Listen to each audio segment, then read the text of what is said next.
Hello વિદ્યાર્થી મિત્રો, આપ સૌનું આપણી આ યુટ્યુબ ચેનલ પર હાર્દિક સ્વાગત છે। આજે હું લઈને આવી છું ધોરણ 10 વિષય ગુજરાતી બોર્ડ પરીક્ષા 2026માં 26 ફેબ્રુઆરીનું સંપૂર્ણ પેપર સોલ્યુશન। તો ચાલો આપણે આગળ વધીએ, પરંતુ તે પહેલાં જો તમે આપણી આ યુટ્યુબ ચેનલને લાઇક, શેર અને સબસ્ક્રાઇબ ન કરી હોય તો જરૂરથી કરજો।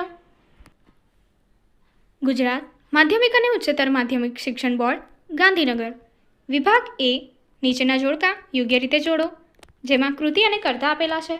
તો ચાલો જોઈએ। પહેલું આપ્યું છે ગતિભંગ, તો એની માટે જવાબ છે બ મોહનલાલ પટેલ। ત્યારબાદ બીજું ભૂખથી ભૂંડી ભીખ, એની માટે જવાબ છે અ પન્નાલાલ પટેલ। ત્રીજું વાયરલ ઇન્ફેક્શન, એની માટે ગુણવંત શાહ। ચોથું ચોપડાની ઇન્દ્રજાળ, એની માટે ક ચંદ્રકાંત પંડ્યા।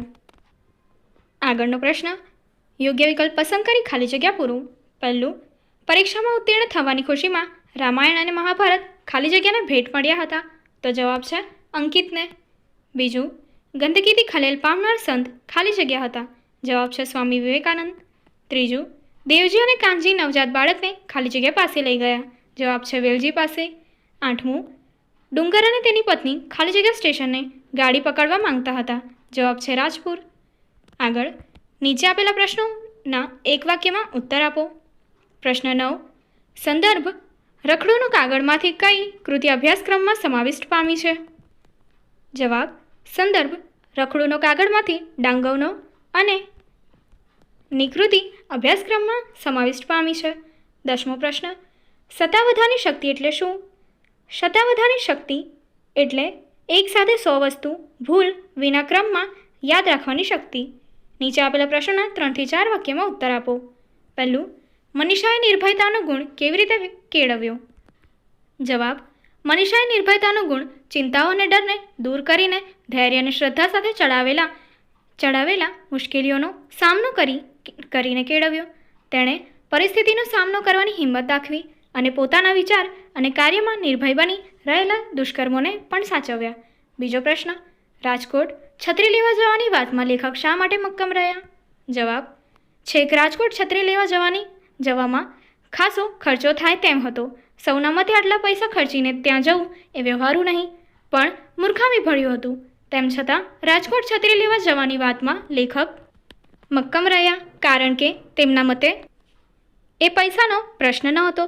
બીજાની છત્રી પરત કરવાની એ સજ્જનની ભાવના અને પ્રામાણિકતાની કદર કરવી જોઈએ એવો તેમનો દ્રઢ મત હતો।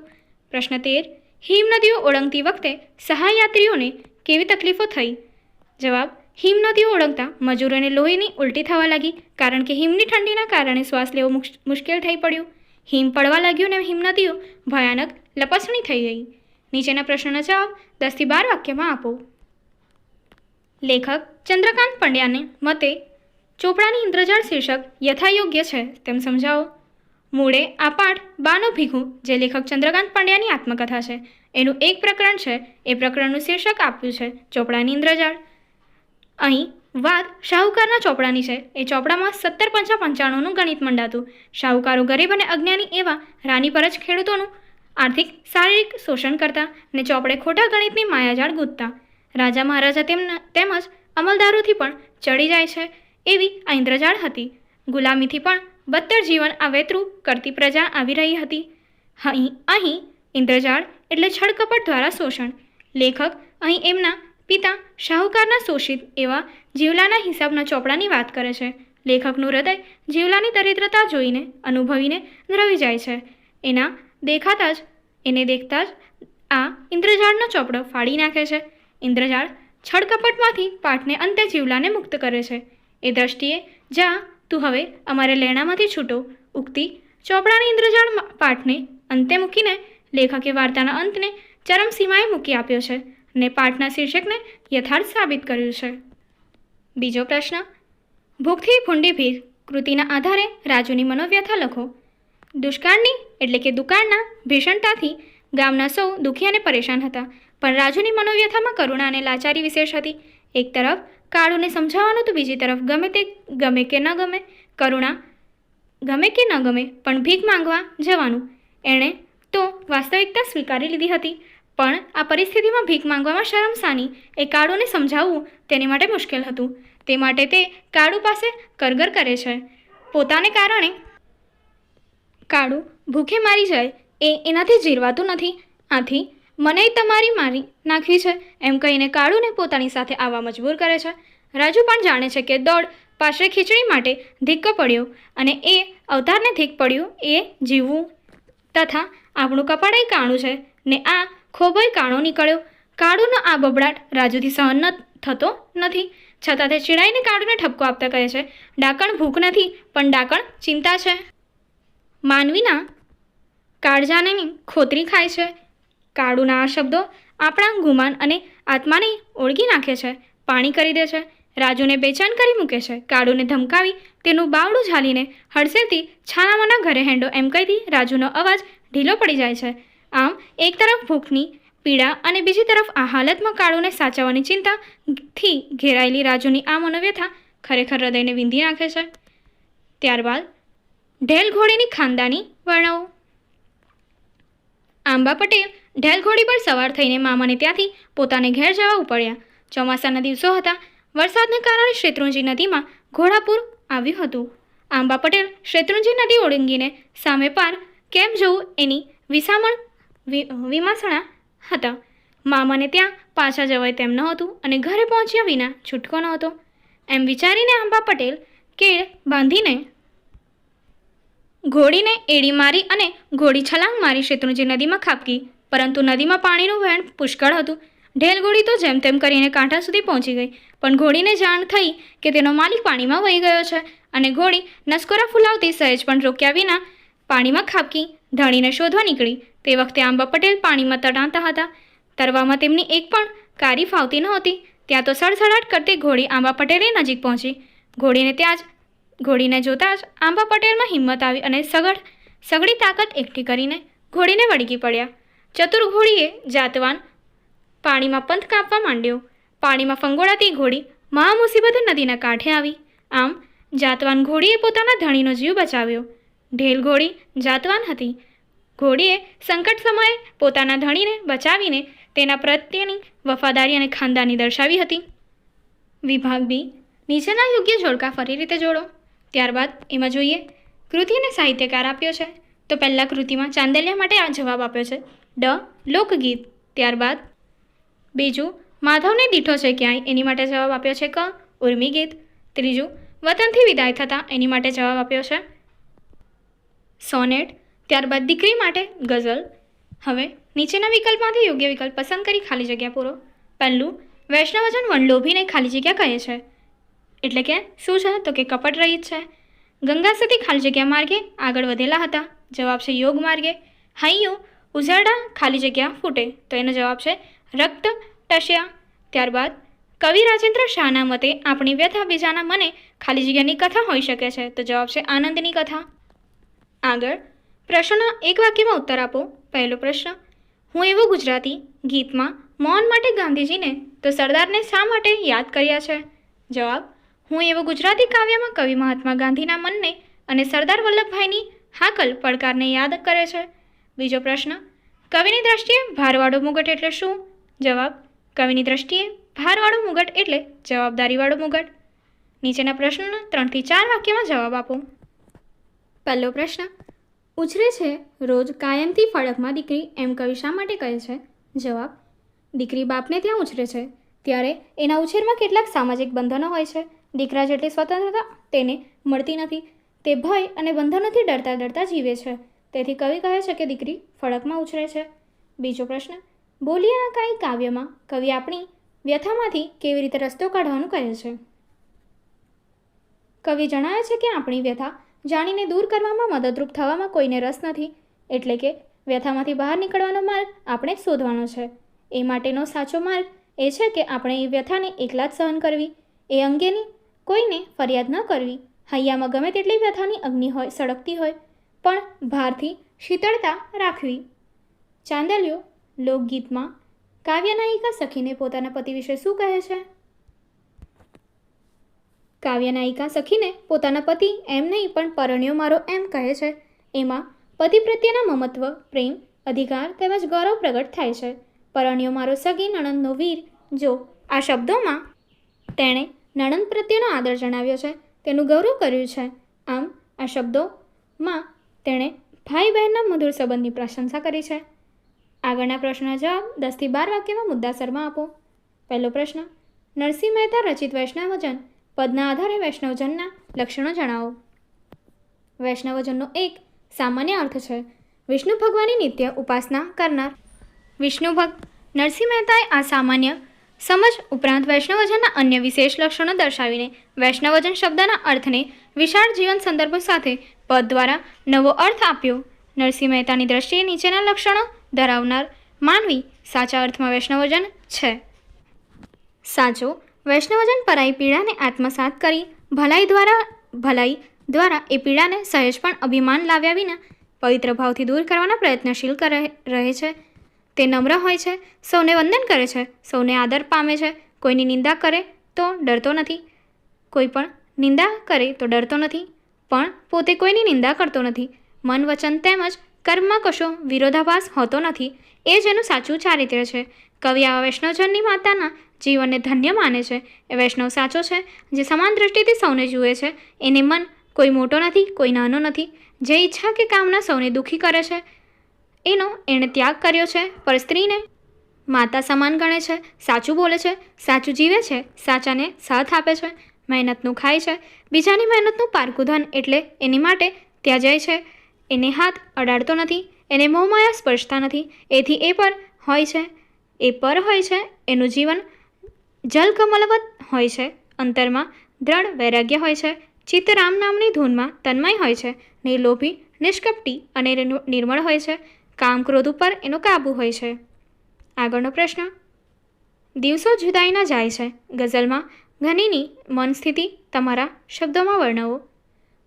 દિવસો જુદાઈના જાય છે ગઝલના આરંભની પંક્તિ જ કવિ ઘનીની વિયોગની મનસ્થિતિને વ્યક્ત કરે છે. તેમ છતાં કવિને આશા છે કે એ જ જુદાઈ તેમને એક દિવસ મિલન સુધી લઈ જશે. જીવનમાં ભલે શત્રુ આવ્યા હોય પણ એ જ તેમનો હાથ પકડીને તેમના સ્વજન સુધી લઈ જશે. કવિને ધરતી સુધી કે ગગન સુધી જવામાં રસ નથી. તેમને જીવનમાં ઉન્નતિ થાય કે પતન થાય તેવા માર્ગ સુધી પણ જવું નથી. તેમને તો એકબીજાના દિલ સુધી પહોંચવું છે, તેમના દિલમાં વસવું છે. અને કવિ ઈશ્વરને પ્રાર્થના કરે છે કે તમે રાંકના રતન સમા છો, એમના આંસુ વ્યર્થ ન જાય એ તમારે જોવું રહ્યું. અમારી આટલી વિનમ્ર અરજી તમને માન્ય હોય તો તમે હૃદયથી એ રાંકના નયનોમાંથી વહેતા આંસુને લૂછવા પહોંચજો. ઈશ્વર તો રાજરાણીના વસ્ત્ર જેવા છે. રાજરાણી થોડી વાર માટે વસ્ત્ર પહેરીને તે કોઈ ગરીબીને આપી દે છે, પણ રંક સ્ત્રી જેવા અમે એ ચૂંદડીને ઈશ્વરની પ્રસાદી ગણી કફન સુધી સાથે રાખીએ છીએ. હૃદયમાં જો વિયોગની વેદના એટલે કે આગ વધી જાય અને એ વીરહાગ્નિની વેદના પવન સુધી એટલે કે બહાર નીકળે છે, એ પહેલાં જ ઈશ્વરે કૃપા કરી અને અમારા શ્વાસ બંધ થઈ ગયા. આગળનો પ્રશ્ન, સારસીના ઉડી જવાથી કવિ ઉપર થયેલી અસર તમારા શબ્દમાં લખો. કવિ ગ્રામજીવન સાથે સંકળાયેલ છે. ખેતર, શેઢો, સારસી, ભાથું, મવડીના છાંયે કરાતો આરામ, બળદ, હળ વગેરે તેમના જીવનમાં વણાયેલા છે. એમાં અચાનક પોતાના ખેતરના શેઢેથી સારસી ઉડી જતાં કવિ વ્યાકુળ થઈ જાય છે. કવિને ક્યાંય ચેન પડતું નથી. એટલે તે બપોરે જમવા માટે ઢોચકીમાંથી કાઢેલી છાશને ફરી ઢોચકીમાં રેડી દેવાનું અને રોટલા બાંધી દેવાનું એમની માને કહે છે. હવે તેમને ખાવામાં રસ રહ્યો નથી. જમ્યા પછી ચલમ ફૂંકવામાં એ મજા આવતી નથી. તેમાં પણ તેમને કસ જણાતો નથી. કેવળ શૂન્યમનસ્ક થઈને તેમને મહુડીની છાય નીચે પડ્યા રહેવું છે. ભલે આકાશમાંથી તડકો રેલાઈ જાય, ગળા સુધી ઘાસ ઉગે તો પણ એમને એની પરવા નથી. હવે તો બળદને હળે જોતરવાની પણ ના પાડી દીધી છે, એટલે કે ના પાડી દે છે. સારસીના દ્વારા તે પ્રતિબિંબિત થાય છે. વિભાગ સી, માંગ્યા પ્રમાણે કરો. તો અહીં આપણને પહેલાં જોડણી આપી છે, તો સુરક્ષિત માટે તમને અહીં જોડણી, સાચી જોડણી લખી આપવામાં આવેલ છે. તે જ રીતે કુલદીપક માટે પણ તમને અહીં સાચી જોડણી લખીને આપી દેવામાં આવી છે. ત્યારબાદ સાચી સંધિ લખો. તો તમને અહીંયા તત વત્તા અનુસાર માટે તત્નુસાર અહીંયા તમને જવાબમાં આપ્યું છે. ત્યારબાદ સમાસ ઓળખાવો. તો માછીમાર માટે અહીંયા તમને જવાબ ઉપપદ સમાસ આપેલો છે. આગળ જોઈએ, બંને શબ્દોના જોડણી ભેદનો અર્થ જણાવો. તો માદા એની માટે સ્ત્રીજાત અને માંદા એની માટે બીમાર આપ્યો છે. નીચેના વાક્યમાંથી અલંકાર પ્રકાર જણાવો. આપણી બબલીની જ પગલી જાણે, તો એની માટે જવાબ આપ્યો છે, તો એની માટે જવાબ આપ્યો છે ઉત્પ્રેક્ષા અલંકાર. ત્યારબાદ યોગ્ય પ્રત્યય ઓળખો, એની માટે આપ્યું છે ઓળખાણ શબ્દમાં કયો પ્રત્યય રહેલો છે, તો એની માટે જવાબ છે પર પ્રત્યય. આગળ નીચેના શબ્દો સમાનાર્થી શબ્દ લખો, તો નિંદા માટે વગોવણી, કૂપ માટે કૂવો. ત્યારબાદ નીચેની સંજ્ઞાનો આપેલ વિકલ્પમાંથી સાચો વિકલ્પ શોધીને લખો. બાજરો, તો એની માટે આપ્યું છે દ્રવ્યવાચક સંજ્ઞા. ત્યારબાદ રૂઢિપ્રયોગનો અર્થ આપો. કંઠે પ્રાણ આવવા, મરવા જેવું થવું. કહેવતનો અર્થ આપો. બાવાના બે બગડવા, બંને બાજુ પરિસ્થિતિ બગડવી. શબ્દ સમૂહ માટે એક શબ્દ, માણસની અવરજવર વિનાનું, તો એને કહેવાશે વિઝન. ત્યારબાદ શબ્દોના વિરુદ્ધાર્થી શબ્દ આપો. શુષ્ક, તો એનો અર્થ થશે ભીનું. ત્યારબાદ કર્તરી અથવા કર્મણી વાક્યમાં ફેરવો. નીચેના વાક્યને કર્મણીમાં ફેરવો. નિશિત નિયમિત પ્રાર્થના કરે છે, નિશિત વડે નિયમિત પ્રાર્થના કરાય છે. ત્યારબાદ નીચે તળપદા શબ્દનું શિષ્ટ રૂપ આપો, તો લગન માટે આપ્યું છે લગી. ત્યારબાદ નીચેના વાક્યોમાંથી વિશેષણ શોધી તેનો પ્રકાર જણાવો. હર્ષિતાબેન સુંદર અક્ષરે નિબંધ લખે છે. સુંદર એ ગુણવાચક વિશેષણ છે. ત્યારબાદ ક્રિયા વિશેષણ અને તેનો પ્રકાર જણાવો.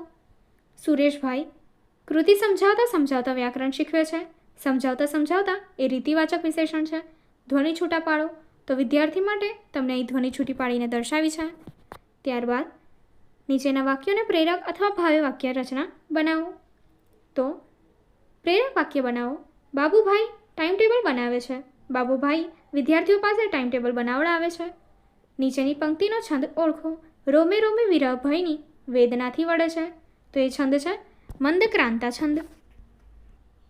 ત્યારબાદ છંદનું બંધારણ જણાવો. જે છંદના પહેલા અને ત્રીજા ચરણની 13 માત્રા તથા બીજા અને ચોથા ચરણની 11 માત્રા હોય, તો તે છંદનું નામ જણાવો. તેનો જવાબ છે દોરો. ત્યારબાદ વિભાગ ડી. નીચે આપેલી પંક્તિઓને આશરે 15 વાક્યોમાં અર્થ વિસ્તાર કરો. પંક્તિ આપી છે દેવડી એ દંડાય છે ચોર મુઠ્ઠી જારના, ને લાખ ખાંડી લૂંટનારા મહેફિલે મંડાય છે, તો એનો અહીંયા તમને અર્થ વિસ્તાર આપેલો છે. દેવડી એ દંડાય છે ચોર મુઠ્ઠી જારના, આનો અર્થ છે કે અશુદ્ધ અને દૂષિત વ્યક્તિઓ જેમ કે ચોરો જ્યારે ગુના કરે છે ત્યારે એમને એટલે કે તેમના કપરા દંડોનો સામનો કરવો પડે છે. દેવડી એટલે કે દંડ અને ચોર એટલે કે દૂષિત વ્યક્તિનો ઉપયોગ એમના કાવ્યમાં વિશ્વસનીયતા અને ગુનાઓની ફરિયાદ કરવાને પ્રદર્શિત કરે છે. ને લાખ ખાંડી લૂંટનારા મહેફિલે મંડાય છે. આ પંક્તિ એ બતાવે છે કે વિશ્વસનીયતાથી પર અને દુશ્મન વ્યવહાર કરનારા લોકો જેમણે લૂંટ અને ખોટા કાર્ય કર્યા હોય તેમનો સમાજમાં ખ્યાતિ અને માન્યતા મળી રહી છે. વિશ્વસનીય અને સદાચારથી દૂર રહેવા છતાં ક્યારેક કેટલાક લોકોને સન્માન આપે છે. આ પંક્તિનો સંદેશ એ છે કે સામાજિક શ્રેષ્ઠતા ત્યાં સુધી ખોટી પડે છે જ્યાં સુધી દૂષિત અને ખોટા લોકો પણ પ્રસાર અને સન્માન પ્રાપ્ત કરે છે, જ્યારે સાચા લોકો અને નમ્ર લોકો તેમની સદાશયતા અને શ્રેષ્ઠતા છતાં પીડા અને દુઃખી જીવન જીવે છે. ત્યારબાદ તમને અથવામાં પંક્તિ આપી છે. ન રાખ આશ કદી કોઈ પાસ, કરી શકે કોણ પછી તને નિરાશ. એની માટેનો અર્થ વિસ્તાર છે. પ્રસ્તુત પંક્તિમાં કવિ કહે છે કે આપણે કોઈની પાસે કોઈ આશા જ ન રાખીએ તો આપણે નિરાશ થવાનો વખત કદી ન આવે. પારકી આશા સદા નિરાશા. પારકા ઉપર રાખેલી આશા કાયમ ઠગારી નીવડે છે. પારકાની આશાએ બેસી રહેવાથી આપણા કામ સમયસર અને સંતોષકારક રીતે થતા નથી. કોઈ વાર આપણું કામ અટવાઈ પડે છે.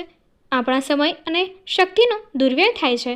એક ખેડૂતે તેના ખેતરમાં લણણી કરવા માટે જ્યાં સુધી પારકાની આશા રાખી ત્યાં સુધી તેના ખેતરનો પાક લણી શકાયો નહીં. ખેતરના એક છોડ પર માળો બાંધીને રહેતી લાવરી આ વાત જાણતી હતી. તેથી જ્યાં સુધી ખેડૂત બીજા લોકોની મદદ વડે લણણી કરવાના મનસૂબા કરતો રહ્યો ત્યાં સુધી તે ખેતર છોડીને બીજે ગઈ નહીં. જે વ્યક્તિ પોતાના પગ પર ઊભો રહે છે તેને નિરાશ થવાનો ક્યારેય વખત આવતો નથી. આબ સમાન બળ નહીં ને મેઘ સમાન જળ નહીં. પોતાની જાત પર નિર્ભય રહેનાર વ્યક્તિઓનો આત્મવિશ્વાસ પ્રબળ હોય છે. અહેવાલ લેખન છે. તમારી શાળામાં યોજાયેલ રક્તદાન શિબિરનો અહેવાલ આશરે 100 શબ્દોમાં તૈયાર કરો. આદર્શ શાળામાં ઉજવાયેલ સ્વચ્છતા દિવસ.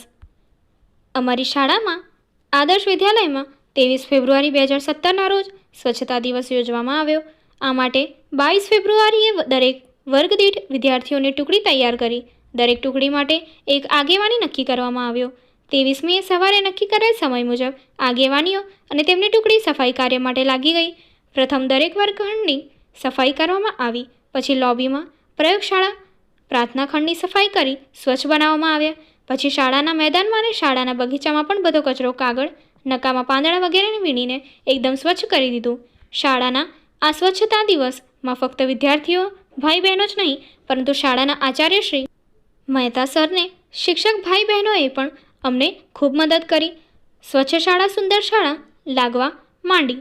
શાળાના મુખ્ય બોર્ડ પર સ્વચ્છતા ત્યાં જ પ્રભુતાનું સૂત્ર લખવામાં આવ્યું. આ શાળાની સ્વચ્છતા જોઈને શાળાના આચાર્ય અને શિક્ષકગણ ખૂબ જ ખુશ થયા અને દરેક વિદ્યાર્થીને અભિનંદન પાઠવ્યા. આગળ નીચે આપેલા ગદ્યખંડના આશરે ત્રીજા ભાગમાં સંક્ષેપીકરણ કરી શીર્ષક આપો. સોનું એ સી ચીજ છે. એ કાંઈ અનાજ નથી કે કાંઈ ખાઈને પેટ ભરાય. એ કંઈ ફૂલ નથી કે સૂંઘીને મન પ્રસન્ન થાય. એ કંઈ ફળ નથી કે એના રસથી ધરાઈએ. એ કંઈ ઊન નથી કે રેશમ નથી એના કપડાં બનાવી શરીરનું રક્ષણ કરીએ. એ કાંઈ લાકડું કે લોઢું નથી એનામાંથી નિત્યના વ્યવહારની અનેક વસ્તુઓ તૈયાર કરીએ.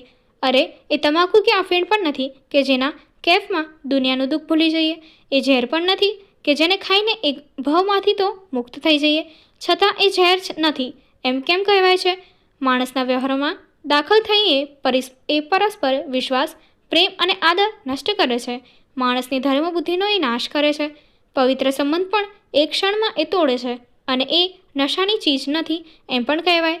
એનો નશો તો માણસનું આખું જીવન બગાડી દે છે. મોટા મોટા રાષ્ટ્રોને એ સ્વાતંત્ર્ય નાશક તેમજ અન્યાયમૂલક પ્રવૃત્તિમાં ઉતારે છે. સોનું એ મોટામાં મોટો અનર્થ છે. કાકા સાહેબ કાલેલકર. તેને સંક્ષિપ્તમાં જોઈએ. સોનું એ અન્ન, ફૂલ, ફળ, ઊન, રેશમ, લાકડું, લોઢું નથી. કેફી, અફીણ કે તમાકુ પણ નથી અને સંસારમાંથી મુક્તિ કરનારું ઝેર પણ નથી.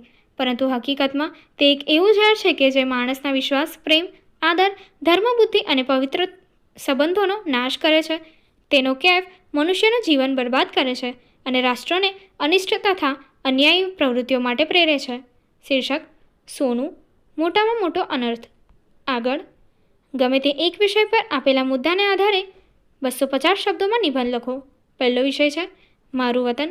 એની માટેના મુદ્દા તમને અહીં આપવામાં આવ્યા છે અને એનો નિબંધ તમને અહીંયા સંપૂર્ણ રીતે આપી દેવામાં આવ્યો છે, જે તમે સ્ક્રીનને પોઝ કરીને લખી શકો છો.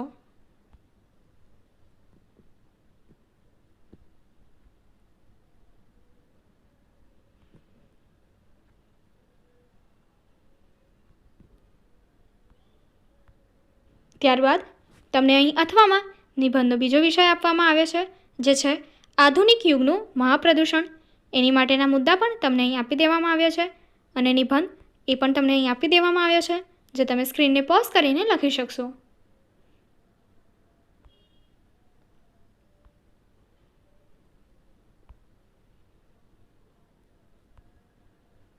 ત્યારબાદ તમને અથવામાં આપેલો ત્રીજો નિબંધનો વિષય છે પુરુષાર્થ એ જ પ્રારબ્ધ છે. એની માટેના મુદ્દા પણ તમને અહીં આપી દેવામાં આવ્યા છે, જે તમે સ્ક્રીનને પોઝ કરીને લખી શકો છો. આગળની એક્ટિવિટી જોવા માટે અહીં આપેલી એન્ડ સ્ક્રીન પર ક્લિક કરો. Thank you.